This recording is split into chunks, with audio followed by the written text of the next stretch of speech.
Om Swastiastu. Assalamualaikum warahmatullahi wabarakatuh. Salam sejahtera untuk kita semua. Salam Namo Buddhaya, salam kebajikan. Berjumpa kembali dengan saya, Igede Sudiarta, CGP Angkatan ke-7, SMK Negeri 5 Denpasar, Bali. Guru penggerak Merdeka Belajar. Adapun pada kesempatan ini, saya akan menjelaskan mengenai koneksi antar materi, kesimpulan dan refleksi pada modul 1.1.A.8 mengenai pemikiran Ki Hajar Dewantara.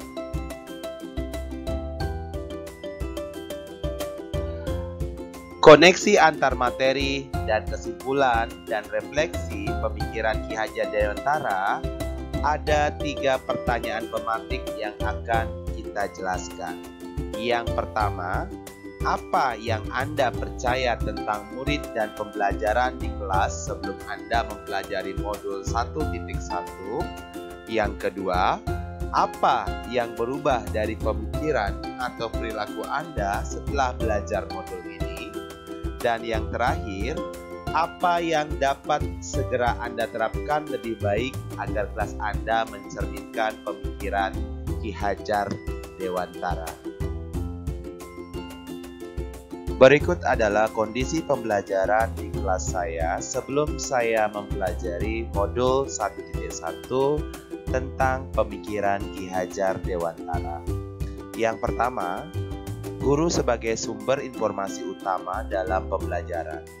Guru merupakan kunci utama dalam transfer ilmu yang terjadi dalam proses pembelajaran. Yang kedua, siswa bersifat pasif menerima penjelasan dari guru. Siswa mengikuti instruksi pembelajaran dari guru sehingga suasana menjadi kondusif. Yang ketiga, proses pembelajaran terpaku pada proses pembelajaran praktikal dengan metode pembelajaran konvensional, di mana guru memberikan ceramah dan siswa mendengarkan.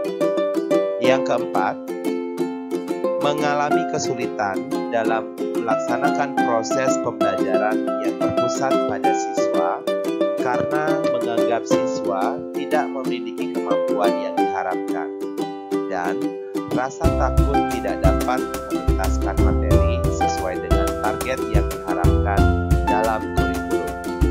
Yang kelima, menuntut siswa agar selalu mendapat nilai di atas KKM dengan berbagai upaya. Yang keenam, jarang melaksanakan refleksi pembelajaran sehingga kurang mampu menggali pendapat siswa mengenai proses pembelajaran yang telah dilaksanakan selama ini. Yang ketujuh, masih menjadikan nilai akhir sebagai tolak ukur keberhasilan sebuah pembelajaran, bukan melihat perkembangan yang dialami oleh siswa dalam proses pembelajaran. Dan yang terakhir, kurangnya kedekatan emosional dengan siswa menyebabkan terhambatnya penanaman nilai-nilai karakter yang terjadi di kelas.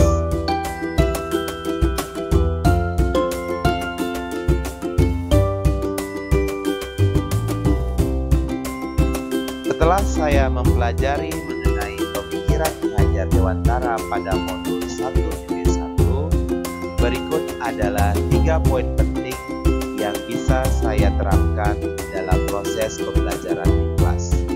Yang pertama, pendidikan yang memerdekakan, merdeka lahir dan merdeka batin. Yang kedua, pendidikan yang menuntut. Dan yang ketiga adalah pendidikan sebagai kodrat alam dan kodrat zaman. Pendidikan yang merdeka, merdeka lahir dan merdeka batin.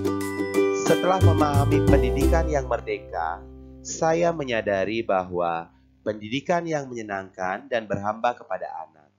Saya berusaha untuk menciptakan pembelajaran yang menyenangkan. Siswa belajar dengan tulus tanpa tekanan sesuai dengan karakteristik dan kemampuan anak. Dan ternyata hal tersebut membuat siswa mampu dengan lebih efektif menemukan potensi diri sendiri. Strategi yang saya terapkan sebagai guru adalah memfasilitasi mereka dengan media dan metode pembelajaran yang bervariasi agar mampu menyesuaikan dengan gaya belajar siswa. Selain itu, saya juga berusaha membangun suasana pembelajaran yang aman dan nyaman, lebih membuka diri untuk menjadi teman bercerita bagi siswa sehingga muncul kedekatan emosional yang lebih baik. Pendidikan yang menuntut. Merdeka belajar bukan berarti merdeka yang kebablasan, tetapi kemerdekaan yang dijalankan dengan penuh rasa tanggung jawab. Sebagai seorang guru, kita memang harus memberikan kebebasan bagi anak dalam menjalani proses yang mereka inginkan. Tetapi harus tetap kita awasi dan kita tuntun agar mereka tidak keluar dari norma-norma dan kaidah-kaidah yang berlaku di negara kita. Sebagai guru, kita harus mampu mengarahkan, menuntun anak untuk dapat menemukan bakat, minat, dan kemampuannya. Strategi yang saya terapkan menuntun anak adalah guru sebagai role model yang akan selalu diingat dan ditiru dari cara berpenampilannya, berkata, dan berbuat.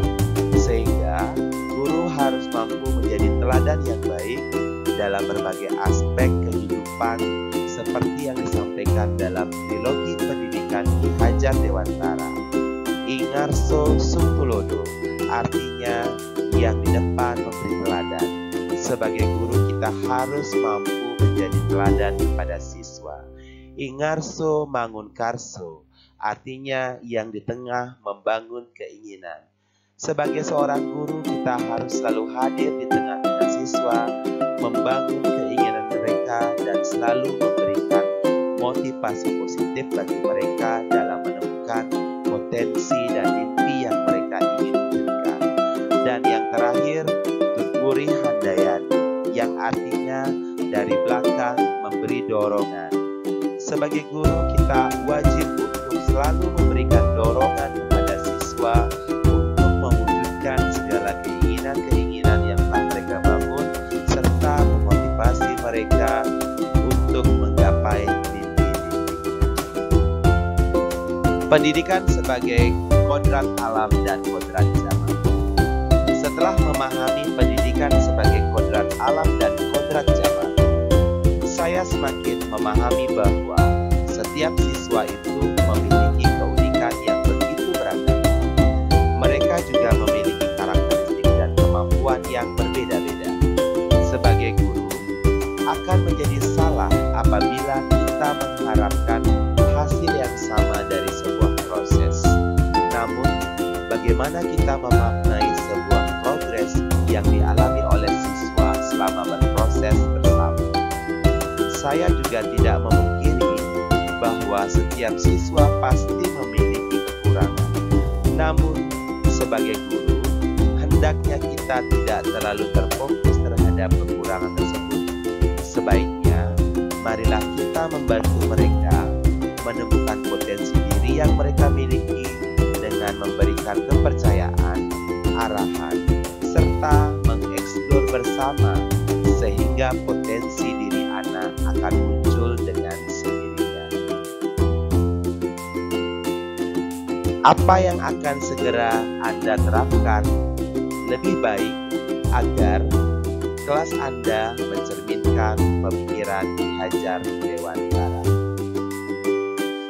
Adapun penerapan pemikiran Ki Hajar Dewantara untuk kelas yang lebih baik yang akan saya terapkan di kelas yang saya ampu antara lain sebagai berikut. Yang pertama, merancang pembelajaran yang berpusat pada peserta didik dan menyenangkan. Saya yakin apabila pembelajaran dirancang berpusat pada peserta didik, maka peserta didik akan mampu mengikuti pembelajaran dengan tulus ikhlas, merasa nyaman, dan pastinya mengikuti kegiatan dengan rasa senang. Kemudian yang kedua adalah melaksanakan kegiatan-kegiatan yang mampu menunjukkan karakter baik pada siswa. Dengan dibiasakannya karakter baik diterapkan dalam kegiatan pembelajaran, diharapkan agar dapat menjadi kebiasaan-kebiasaan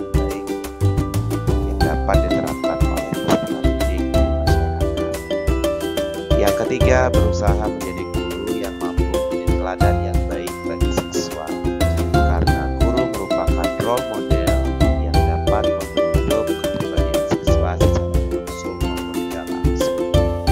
Kemudian yang keempat adalah memfasilitasi dan menuntun siswa dalam mengembangkan potensi siswa yang diharapkan nanti.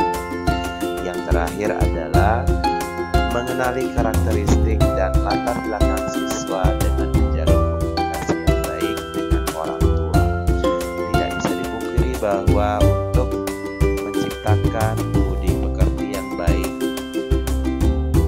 pada siswa perlu adanya kerjasama dan komunikasi yang baik antara guru di sekolah maupun orang tuanya. Demikian presentasi dari saya. Atas atensinya. Selamat berjumpa pada video-video berikutnya. Guru penggerak, merdeka belajar.